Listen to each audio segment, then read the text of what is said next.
నమస్తే, welcome to fast news. నేను కావ్య. ఇక డీటెయిల్స్ చూద్దాం. రాష్ట్రంలో తెలుగుదేశం పార్టీ అధినేత చంద్రబాబు నాయకత్వంలో కూటమి ప్రభుత్వం కొలువుతీరి ఏడాది పూర్తవుతుంది. 2024 జూన్ 4న ఎన్నికల ఫలితాలు వెలువడగా జూన్ 12న ముఖ్యమంత్రిగా చంద్రబాబు ప్రమాణ స్వీకారం చేశారు.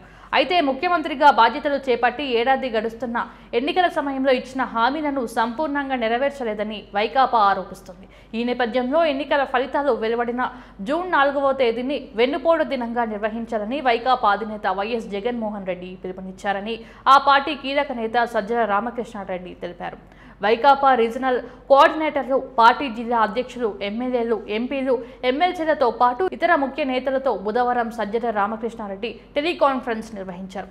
ఈ సందర్భంగా ఆయన మాట్లాడుతూ కూటమి ప్రభుత్వం రాష్ట్ర ప్రజలను నిలువునా మోసం చేసిందని విమర్శించారు. ఈ ఏడాది పాలనలో ప్రజలకు వెన్నుపోటు పొడిచిందని ఆరోపించారు. ప్రజల తరపున ప్రభుత్వంపై ఒత్తిడి తీసుకొచ్చేందుకు జూన్ 4న రాష్ట్ర వ్యాప్తంగా అన్ని నియోజకవర్గ కేంద్రాలలో వెన్నుపోటు దినం కార్యక్రమంలో పాల్గొని విజయవంతం చేయాలని సజ్జల కోరారు. ఈ నిరసన కార్యక్రమంలో భాగంగా జిల్లా కలెక్టర్లకు, నియోజకవర్గ స్థాయి అధికారులకు వినతి పత్రాలు సమర్పించాలని సజ్జల సూచించారు. ఈ కార్యక్రమంలో పార్టీ శ్రేణులతో పాటు ప్రజలను కూడా భాగస్వామ్యం చేసేలా విస్తృతంగా ప్రచారం చేయాలని పిలుపునిచ్చారు. ఈ కార్యక్రమానికి సంబంధించి వైకాపా పోస్టర్ ఆవిష్కరణ కార్యక్రమాన్ని కూడా నిర్వహిస్తామని ఆయన వెల్లడించారు. నమస్తే, వెల్కమ్ టు ఫాస్ట్ న్యూస్. నేను కావ్య. ఇక డీటెయిల్స్ చూద్దాం. రాష్ట్రంలో తెలుగుదేశం పార్టీ అధినేత చంద్రబాబు నాయకత్వంలో కూటమి ప్రభుత్వం కొలువుతీరి ఏడాది పూర్తవుతుంది. 2024 జూన్ 4న ఎన్నికల ఫలితాలు వెలువడగా జూన్ 12న ముఖ్యమంత్రిగా చంద్రబాబు ప్రమాణ స్వీకారం చేశారు. అయితే ముఖ్యమంత్రిగా బాధ్యతలు చేపట్టి ఏడాది గడుస్తున్న ఎన్నికల సమయంలో ఇచ్చిన హామీలను సంపూర్ణంగా నెరవేర్చలేదని వైకాపా ఆరోపిస్తుంది. ఈ నేపథ్యంలో ఎన్నికల ఫలితాలు వెలువడిన జూన్ 4వ తేదీని వెన్నుపోటు దినంగా నిర్వహించాలని వైకాపా అధినేత వైఎస్ జగన్మోహన్ రెడ్డి పిలుపునిచ్చారని ఆ పార్టీ కీలక నేత సజ్జల రామకృష్ణారెడ్డి తెలిపారు.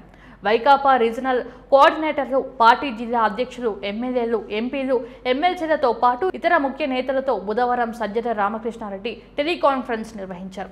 ఈ సందర్భంగా ఆయన మాట్లాడుతూ కూటమి ప్రభుత్వం రాష్ట్ర ప్రజలను నిలువునా మోసం చేసిందని విమర్శించారు. ఈ ఏడాది పాలనలో ప్రజలకు వెన్నుపోటు పొడిచిందని ఆరోపించారు. ప్రజల తరపున ప్రభుత్వంపై ఒత్తిడి తీసుకొచ్చేందుకు జూన్ 4న రాష్ట్ర వ్యాప్తంగా అన్ని నియోజకవర్గ కేంద్రాలలో వెన్నుపోటు దినం కార్యక్రమంలో పాల్గొని విజయవంతం చేయాలని సజ్జల కోరారు. ఈ నిరసన కార్యక్రమంలో భాగంగా జిల్లా కలెక్టర్లకు, నియోజకవర్గ స్థాయి అధికారులకు వినతి పత్రాలు సమర్పించాలని సజ్జల సూచించారు. ఈ కార్యక్రమంలో పార్టీ శ్రేణులతో పాటు ప్రజలను కూడా భాగస్వామ్యం చేసేలా విస్తృతంగా ప్రచారం చేయాలని పిలుపునిచ్చారు. ఈ కార్యక్రమానికి సంబంధించి వైకాపా పోస్టర్ ఆవిష్కరణ కార్యక్రమాన్ని కూడా నిర్వహిస్తామని ఆయన వెల్లడించారు.